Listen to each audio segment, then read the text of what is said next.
Esto es Artios, equipando obreros para la misión de Dios. Bienvenidos a una nueva edición del Ministerio Artios, donde nuestro propósito es multiplicar obreros para la misión de Dios. Yo soy su anfitrión, Mauricio Acuña, y en esta ocasión vamos a continuar el tema del análisis narrativo que comenzamos en la sesión anterior. Nuestro énfasis en la exégesis, en la correcta interpretación de la palabra de Dios, responde a nuestra convicción que tenemos aquí en Artios, que podemos en esta ocasión expresar de la siguiente manera: la palabra de Dios realiza la obra de Dios en el pueblo de Dios.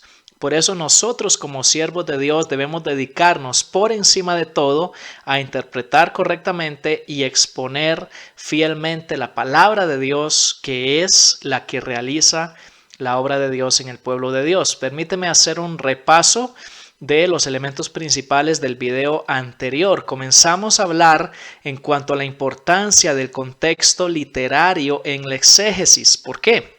Porque uno de los componentes fundamentales de la naturaleza del texto bíblico es su variado carácter literario. Dijimos en esa ocasión, y acá lo reforzamos, que la Biblia es literatura de la más alta calidad.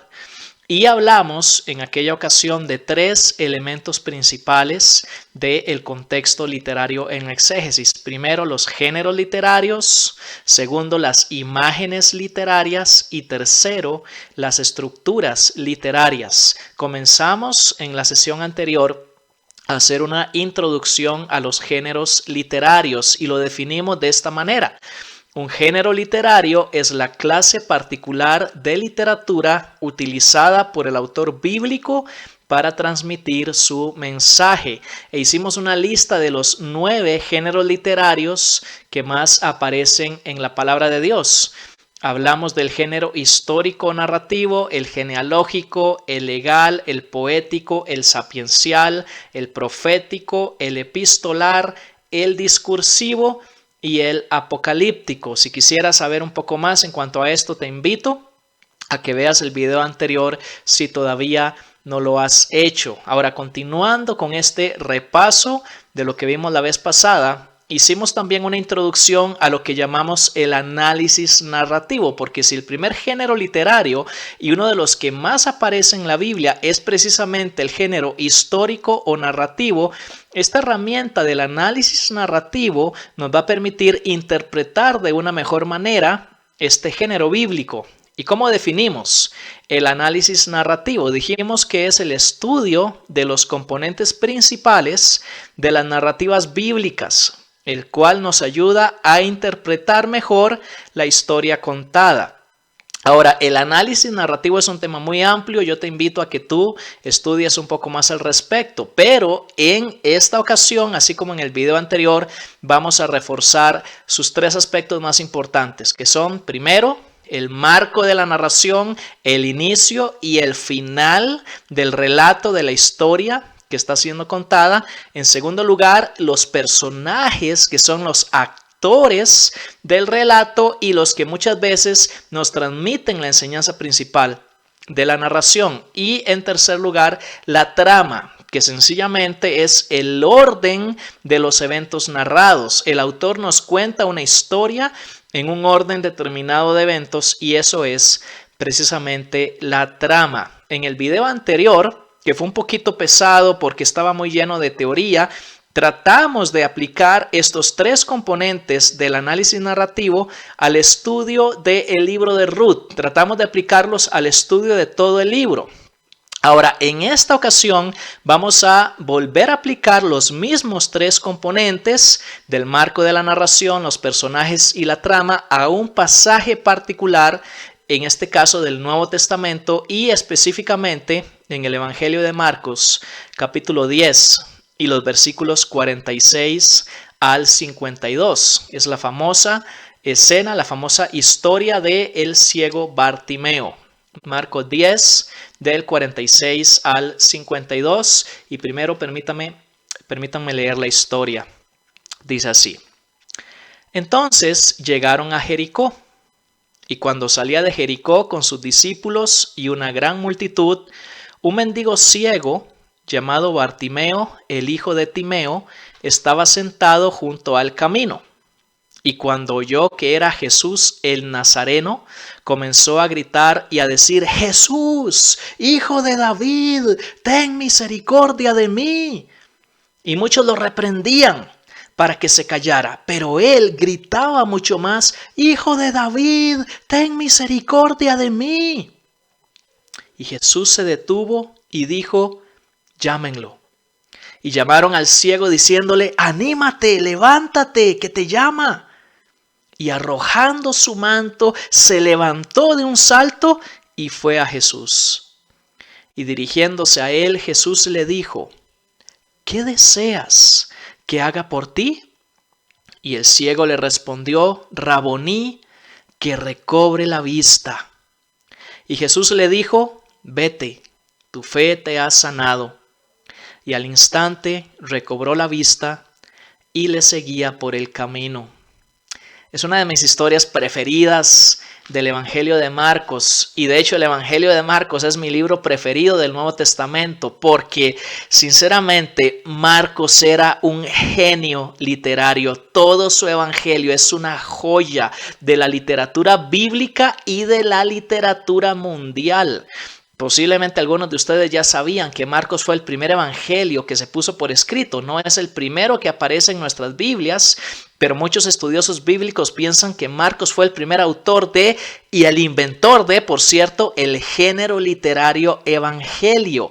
Y todo su evangelio, toda la historia de la vida de Jesús, de acuerdo a este autor, realmente presenta una belleza y una genialidad literaria.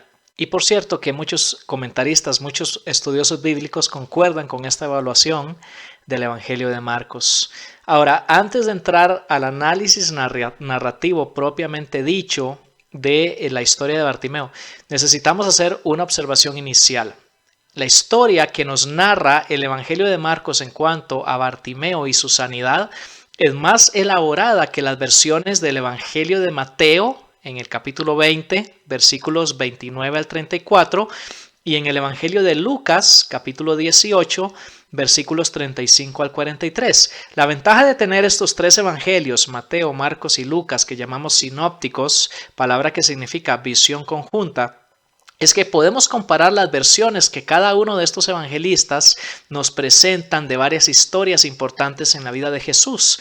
Y en el caso de la historia de la sanidad de Bartimeo, vamos a ver su importancia dentro de la trama general del Evangelio de Marcos, precisamente al observar que Marcos elabora más la historia que los otros dos evangelistas sinópticos. Muy bien, comencemos analizando el marco de la narración de la historia de Bartimeo, el inicio y el final de la narración, que en este caso nos muestra una transformación total entre la condición inicial de Bartimeo y su estado final. El inicio, la introducción de la historia de Bartimeo nos habla primero de la ubicación geográfica de los eventos. La historia ocurre en Jericó, última parada de Jesús y sus discípulos antes de su subida a Jerusalén, que es como empieza el capítulo 11, subiendo a Jerusalén. Jericó es la última parada en ese camino de Jesús y sus discípulos a Jerusalén. Pues ahí, cuando Jesús va saliendo de esa ciudad, en la descripción que nos hace Marcos de la condición inicial de Bartimeo, nos muestra tres características. Primero nos dice que es un mendigo y por tanto dependiente de otros para su sostenimiento económico. Está sentado a la orilla del camino pidiendo dinero de la gente que pasa. Segundo nos dice que es ciego. Y tercero, literalmente dice que está sentado junto al camino. Tenemos a un hombre mendigo, ciego y que está sentado junto al camino. Es una descripción de completa inmovilidad y completa imposibilidad. Bartimeo es incapaz de valerse por sí mismo en todos los sentidos. Comienza la narración en un estado, en una condición inicial muy baja, pero termina completamente diferente. La transformación que ocurre en el marco es total. Y es total porque cada uno de los elementos de la condición inicial cambia. El que antes era ciego dice que al instante recobró la vista y por eso mismo dejó de ser mendigo, ya no depende de los demás. Y la última frase de la narración es el opuesto absoluto del estado inicial de Bartimeo, porque el que antes estaba sentado junto al camino ahora dice que seguía a Jesús por el camino a Jerusalén. El marco de la historia de Bartimeo enfatiza la transformación completa, total y absoluta entre el estado, la condición inicial de este personaje y su condición final. De ser mendigo, ciego y estar sentado junto al camino, al poder ver, ya no depender de otros y seguir a Jesús por el camino. Ese es el marco de la transformación total en la historia de Bartimeo. Hablemos ahora en cuanto a los personajes principales de la narración, porque hay varios personajes, pero nos vamos a enfocar acá en los dos más importantes, que son Jesús y por supuesto Bartimeo. Empecemos hablando precisamente de Bartimeo. Podríamos decir que la caracterización que hace Marcos del personaje Bartimeo en esta historia es que es una contradicción viviente, porque por un lado el pasaje enfatiza su honra, pero por el otro lado nos muestra su deshonra. Por un lado presenta a Bartimeo como poseyendo una honra en sí mismo, en una posición elevada, y esto está íntimamente relacionado con su nombre y con el nombre de su papá. Porque interesantemente Bartimeo es el único personaje en todo el Evangelio de Marcos que recibe una sanidad de parte de Jesús que tiene nombre. Todos los demás personajes a lo largo del Evangelio que reciben alguna sanidad de parte de Jesús son anónimos, no tienen nombre. Bartimeo es el único que tiene nombre en cuanto a personajes que reciben un milagro de Jesús. Y lo interesante es que cada vez que el Evangelio de Marcos nos presenta el nombre de alguno de sus personajes, nos habla de la honra de esta persona, como en Marcos 5:22. Jairo, el padre de una niña muerta que es resucitada por Jesús, nos dice que es oficial de la sinagoga, tiene una posición elevada en la sociedad y cultura judía de ese tiempo. El nombre de Bartimeo nos indica, nos habla de su honra, de su estatus elevado. Ahora, lo interesante también es que su nombre, Bartimeo, literalmente significa hijo de Timeo, lo cual quiere decir que Marcos enfatiza esto, porque primero nos dice que se llama hijo de Timeo, es lo que significa Bartimeo, para luego decirnos que es el hijo de Timeo. Es una repetición enfática de que Bartimeo es hijo de un hombre cuyo nombre significa el que tiene honra.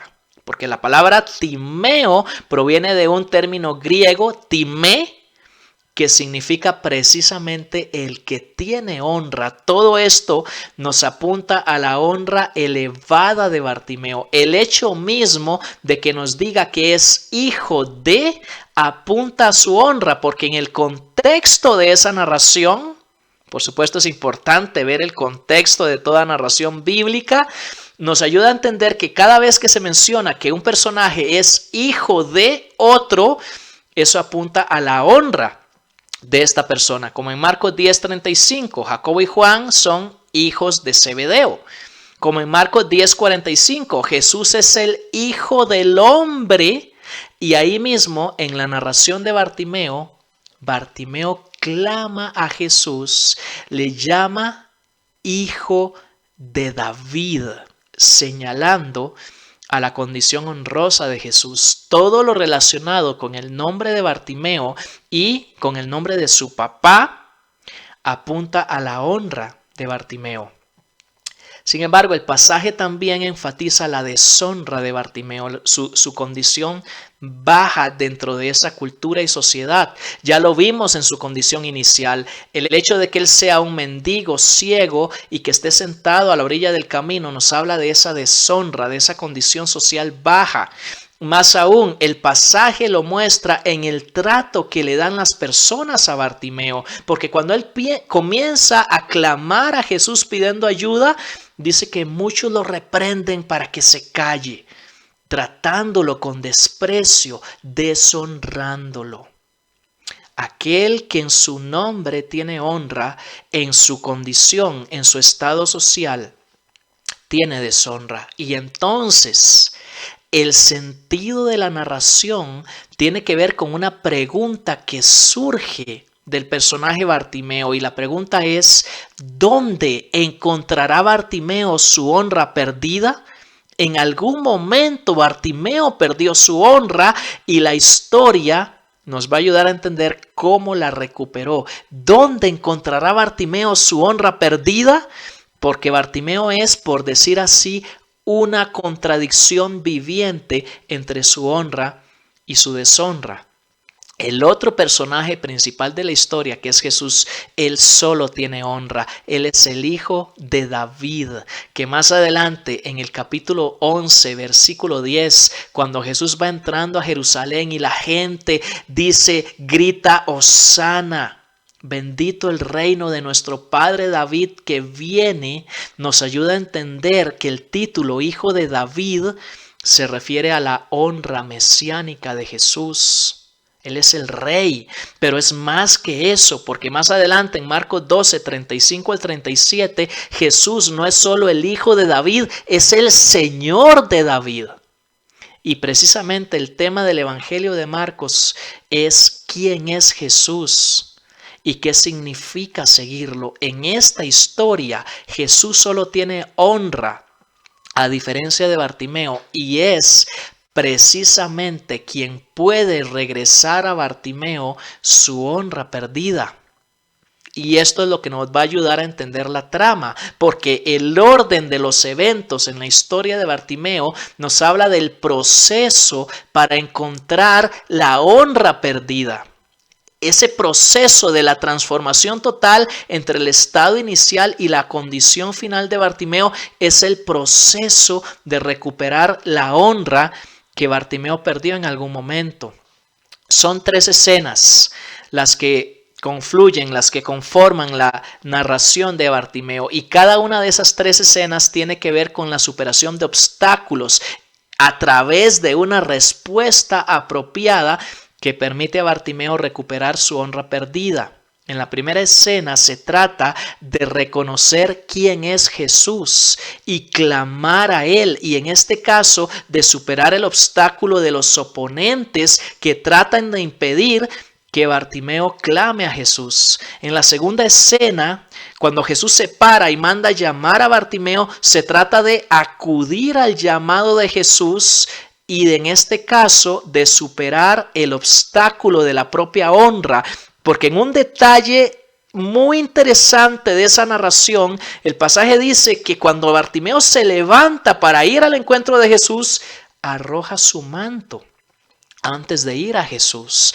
Y en este caso, como a lo largo del Evangelio de Marcos, la vestimenta, el manto representa precisamente la honra de la persona.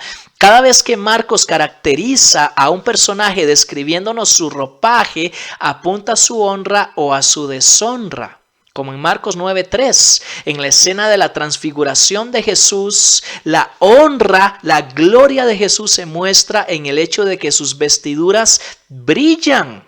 En las historias de ese acontecimiento, en los otros evangelios es el rostro de Jesús el que brilla, pero Marcos hace que la ropa de Jesús brille, mostrándonos su honra. En otra escena única del Evangelio de Marcos, capítulo 14, versos 51 al 52, un joven que no sabemos quién es, de dónde aparece ni qué está haciendo en el momento en que Jesús está siendo prendido, apresado, dice que tira su sábana y huye desnudo, despojándose de su honra y adquiriendo una gran vergüenza. Es un símbolo de la vergüenza de los discípulos en ese momento. O en el capítulo 16, al final del Evangelio, verso 5, el joven sentado en la tumba vacía porque Jesús ha resucitado, dice que tiene un manto que brilla. mostrándonos su gloria, su honra angelical. Marcos viste o desviste a sus personajes de la honra que poseen a través de su vestimenta. Y en el caso de Bartimeo, él debe despojarse de su honra propia para acudir a Jesús. De eso se trata la escena 2. Y la tercera y última escena, en el momento en que Jesús y Bartimeo se encuentran cara a cara, esa escena tiene que ver con hacer la petición adecuada a Jesús. Porque Jesús le pregunta, ¿qué quieres que haga por ti? Y ahora Bartimeo debe superar el obstáculo del deseo personal. ¿Qué quiere Bartimeo? Podría parecer obvio, pero no es así. Y en este caso, esas tres escenas, todas apuntan, la narración completa apunta a que Bartimeo encuentra en Jesús y en el discipulado, en el seguimiento de Jesús, su honra perdida. ¿Dónde encontrará Bartimeo su honra perdida? En Jesús. Y en el seguimiento de Jesús le seguía por el camino, no en sí mismo y no en su relación con los demás. En la próxima sesión de Artios quiero hablar un poquito más en cuanto a esta maravillosa narración de Bartimeo y su significado para nosotros. Por ahora, permíteme hacer nada más tres observaciones finales en cuanto a la narración de Bartimeo. La primera tiene que ver con la importancia de la honra en el mundo antiguo. Hemos enfatizado este tema de la honra y la deshonra porque en el contexto histórico-cultural del mundo del Nuevo Testamento era algo crítico, era una obsesión para esas personas lo relacionado con su honra, su deshonra, su estatus, su posición social. Por eso hemos enfatizado este tema. Tiene que ver con el contexto histórico y cultural del tiempo del Evangelio de Marcos. Ahora, la segunda observación que quiero hacer es que hasta aquí hemos estado interpretando la narración de Bartimeo. No la hemos aplicado, eso es un paso posterior, y mucho menos la estamos predicando. No, la estamos interpretando, estamos haciendo exégesis a través del análisis narrativo. Y la tercera observación, y esta es muy importante que quiero hacer, es que el estudio de la palabra de Dios debe ser una prioridad de por vida para todos los que nos dedicamos al ministerio cristiano. Se dieron cuenta posiblemente que varios de los asuntos relacionados con la exégesis del pasaje tienen que ver con un estudio de todo el Evangelio de Marcos, porque el estudio de la palabra de Dios debemos encararlo con seriedad, con responsabilidad, dedicarle tiempo y lo bonito, lo interesante de esto es que nuestro conocimiento de la palabra de Dios crece con el tiempo, con los años. El estudio de la palabra de Dios, su correcta interpretación debe ser una prioridad para nosotros los que servimos a Dios a lo largo de toda nuestra vida. ¿Por qué digo esto? Ya lo dijimos al inicio, lo quiero recalcar ahora al final. Es porque la palabra de Dios realiza la obra de Dios en el pueblo de Dios. Por eso el estudio, la interpretación y exposición de la palabra es tan importante. Porque la palabra de Dios realiza la obra de Dios en el pueblo de Dios. En el siguiente video vamos a ver qué tiene que ver la honra perdida y recuperada de Bartimeo con nosotros hoy. Pero por ahora, esto fue Artios. Yo soy Mauricio Acuña y que el Señor te bendiga.